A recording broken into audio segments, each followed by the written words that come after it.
Si tu souhaites me soutenir, n'hésite pas à t'abonner à la chaîne. Tu peux aussi activer la petite cloche, comme ça tu auras accès à toutes mes vidéos. Tu peux aussi me rejoindre sur Twitter et suivre quotidiennement mes analyses techniques. Je te mets tous les liens en description.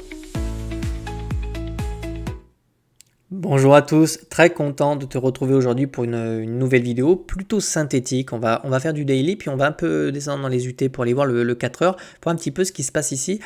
Tout de suite à première vue, il y a des choses qui sont plutôt optimistes, je vais te montrer ça. Donc déjà, premièrement, on est toujours dans cette pattern-là que je t'ai évoqué hier, donc c'est vraiment un triangle. Mais ce qui est intéressant, d'un point de vue prix d'action, c'est que ici on voit bien qu'on conserve un momentum qui nous permet de rester au-dessus. Même si on a eu cette mèche, tu vois qu'elle a été ravalée. Donc vraiment l'objectif, je te dirais, dans les prochains jours, c'est de conserver, et c'est extrêmement important, c'est pour ça qu'hier je t'ai dit qu'on était sur un point de bascule, c'est de conserver un point plus haut que le précédent. C'est extrêmement important pour la suite de ce rallye sur Bitcoin, parce que si on casse et qu'on démonte ce point bas, et qu'on vient chercher un point plus bas, on aura annihilé cette espèce de reprise de momentum au sein du triangle qui est ici. Ok, c'est pour ça que c'est extrêmement important. On veut absolument avoir un nouveau point plus haut que le précédent pour vraiment avoir une nouvelle dynamique haussière pour venir s'affranchir de différents niveaux. D'accord, celui-là pour venir le chercher, ok. Puis ensuite le deuxième niveau ici, etc., etc. D'accord. Donc nous on veut vraiment des points de plus en plus haut pour reprendre une dynamique haussière. Donc c'est pour ça que pour le moment, aujourd'hui, on l'a toujours cette dynamique, même si on a de l'incertitude ici. Tant qu'on maintient ces niveaux-là, alors j'ai toujours ce biais boule, ok. Si on vient le casser et qu'on repasse dessous, alors je changerai d'avis, tout simplement. Contraction toujours évidente sur les indicateurs, donc là je vais te les montrer.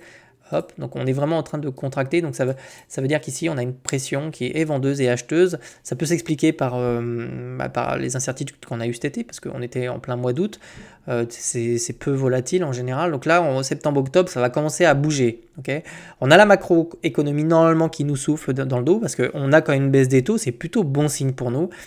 Petit aparté, petite incertitude concernant les indices qui corrigent. On voit qu'NVIDIA est probablement à la source de cette correction-là, parce qu'il pèse autant que le 440. Donc une bougie rouge sur NVIDIA, ça va faire une bougie rouge sur le Nasdaq. Mais il ne faudrait pas qu'on ait un retournement baissier sur tous les indices du type S&P ou Nasdaq, etc. Ça ne ferait pas nos affaires, parce que Bitcoin est un asset à risque. Okay, donc ça va vraiment falloir le surveiller, également surveiller le dollar index, c'est-à-dire qu'on voit qu'on est rejeté ici, donc il poursuit sa dynamique baissière. On n'aimerait absolument pas avoir un deuxième creux ici pour avoir une dynamique qui se reprend sur le dollar index. Ça ne ferait pas nos affaires. Donc ça, tu vois, on n'a pas encore la réponse. On n'a pas encore la réponse, il va falloir surveiller ça. Et c'est pareil pour les indices à risque. Donc on voit bien que, d'autant plus qu'on est plutôt sur le bas du RSI. Donc à voir si on enfonce ou pas. Donc voilà, j'ai quand même des petites incertitudes qui concernent les indices à risque, notamment à cause du dollar index et des indices. Et puis à côté, une baisse des taux qui nous est plutôt favorable. Ok, donc à voir. On va suivre ça de près, donc surveille bien ce creux-là, il doit tenir, ok. C'est extrêmement important. Hier, la vidéo s'appelait le point de bascule, je pense que c'est vraiment le cas. C'est pas un titre que je t'ai mis comme ça pour... non, c'est vraiment ce que je pense. Je pense qu'on est vraiment à la croisée des chemins. Donc là, contraction au sein du RSI. Donc contraction en daily, mouvement en daily. C'est-à-dire que quand on va avoir la résolution de tout ça, ça sera un mouvement qui va durer des jours. Okay, donc à la baisse ou à la hausse, ça, on le verra. Pour le moment, on est plutôt en train de tester le bas du triangle. Donc l'objectif, c'est de revenir chercher le haut du triangle. On va descendre dans les UT, donc je vais virer tout ça. Et on va descendre en 4 heures. Hop. Et donc on va regarder un petit peu ce qui se passe ici. On a eu une vilaine mèche ici. Donc là, je vais plutôt te tracer un range, parce que ça c'est une pattern qui me paraît évident là quand on la voit ici. On est vraiment venu une fois, deux fois, trois fois. Donc ça me paraît être un niveau de support clé en fait dans les mouvements qu'on a en ce moment. Là, c'est pareil, tu vois, on est venu une, deux, trois, quatre fois. Donc c'est d'ailleurs dès qu'on la break, on est passé au-dessus. Donc bon, au début, on était dans ce triangle-là, hein, d'accord, mais vu qu'on a réintégré, il n'y a plus lieu de parler de triangle. Alors ici, qu'est-ce qui se passe? Donc ici, très clairement, on est venu chercher les liquidations qui se situaient là. Donc si je peux te mettre ça d'une autre couleur pour pas que tu mélanges les... Voilà, donc en vert. Donc ça, c'est vraiment, on est vraiment venu chercher les liquidations d'ailleurs. D'ailleurs, ça se voit là, tu vois, je t'ai préparé le truc, on le voit ici, on est venu chercher la poche ici, tout de suite on a un rejet, un rebond, ok. Donc ça c'est intéressant, on essaie, en général quand on vient chasser tout ce qui se passe en bas, c'est plutôt bon signe, c'est que derrière on en laisse pour venir chercher le reste plus tard, donc tant mieux. Dessous par contre il n'y a plus rien, ok, donc je t'annonce que si on revient chercher ces niveaux-là, non seulement on va casser la pattern dont je t'ai dit tout à l'heure, là, c'est-à-dire la reprise du momentum haussier, mais après il faudra s'attendre à revenir chercher des targets qui sont beaucoup plus... donc là on commence par un scénario qui selon moi n'est pas le scénario qu'il faut envisager le plus, ok, mais je te le mets quand même.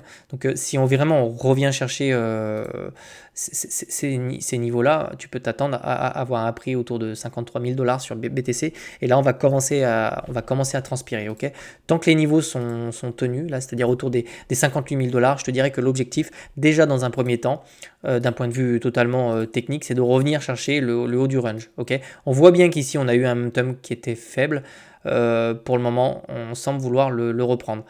Malgré cette dynamique qui était baissière ici, faut pas oublier que sur notre RSI, lui, fait des plus hauts. Okay, donc on a un momentum qui est haussier sur le RSI. C'est ce qui me laisse penser que ici on pourrait revenir chercher le haut du range ici. Ok, d'accord. En ce qui concerne MACD, il n'y a rien de plus à dire. C'est plutôt là aussi on est plutôt dans une contraction. Le voilà, qu'on est vraiment dans une petite contraction ici. On est dans l'attente d'un mouvement qui semble plutôt être haussier pour le coup au vu de ce que nous fait le RSI. Ok. Petit aparté aussi également, même si on venait à casser ces supports-là, sur ces niveaux-là, je ne short pas ces mouvements-là. Je vais t'expliquer pourquoi. Quand on est plutôt sur le bas du RSI, mes positions, moi je cherche des achats. Je ne cherche pas des shorts, ok. Par exemple ici, un exemple tout bête, et c'est pareil dans le sens contraire. Ici, tu vois, j'avais une divergence qui était baissière. J'étais sur le haut de mon RSI. Ici, j'avais un cours qui faisait un plus haut. Ici, j'ai coupé une position parce que j'étais en longue. J'aurais pu très bien shorter cette pattern-là. Pourquoi? Parce que j'étais sur le haut du RSI. Donc, je viens shorter, ok. Donc, ici, je ne vais pas m'amuser à shorter un bas de RSI. Je m'attends plutôt à essayer d'avoir une réponse positive, à revenir chercher le haut du range. Donc pour moi, l'objectif dans les prochains jours, c'est le haut du range. Si on est rejeté ici, qu'on enfonce, tu connais la target. Moi, je ne ferai rien. Ok. Voilà, d'un point de vue purement technique, on va aller voir un petit peu ce qui se passe sur le sentiment de marché.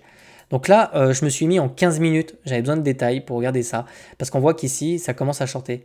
Ok. Donc là, on a des traders qui ont long ici, mais là, j'ai un funding qui est négatif. Donc là, les traders ne croient pas en ce mouvement qui est haussier. Ok, donc c'est ce qui me laisse penser qu'on peut récupérer les niveaux qui sont ici, autour des 59 500 $. Ça aurait du sens de venir les chercher pour moi, d'accord. Au vu de ce que je suis en train de voir, les traders sont en train d'envisager plutôt une baisse du marché. Ok, donc toi, quand tu vas te réveiller, si tu es français, demain, tu auras la réponse. Tu verras si on est revenu chercher les 59 000 $. Et donc, du coup, cette vidéo, elle aura du sens, puisque tu pourras voir si cette AT était pertinente ou pas. Ok. Voilà, écoute, je pense qu'on a fait le tour. Le dollar index s'enfonce. On a l'impression qu'il est rejeté. C'est plutôt bon signe pour nous. C'est un dollar qui est plutôt faible, ça ferait nos affaires. Donc idéalement, on aimerait vraiment repasser sous ce support-là. Ce serait positif. Parce qu'après, il n'y a plus grand-chose là, en fait, tu vois. Si on vient casser ces deux niveaux-là, je te raconte même pas la fête que ça va être, ok. Donc on va vraiment surveiller ça. On n'aimerait absolument pas, parce que je vois qu'on est sur le bas du RSI, on n'aimerait vraiment pas voir un dollar index qui reprend du momentum, ok, vraiment, j'insiste là-dessus. Voilà, donc je pense que cette AT, elle est complète, parce que je t'ai fait du daily, on est rentré du 4 heures, tu as eu du sentiment de marché. Donc vraiment, on va patienter ici. En daily, on n'est pas encore mûr. Par contre, en 4 heures, on peut avoir des mouvements de retracement plutôt haussier pour venir chercher la borne haute du range. Voilà, écoute, je te souhaite de passer une agréable journée, et puis je te dis à demain. Allez, ciao.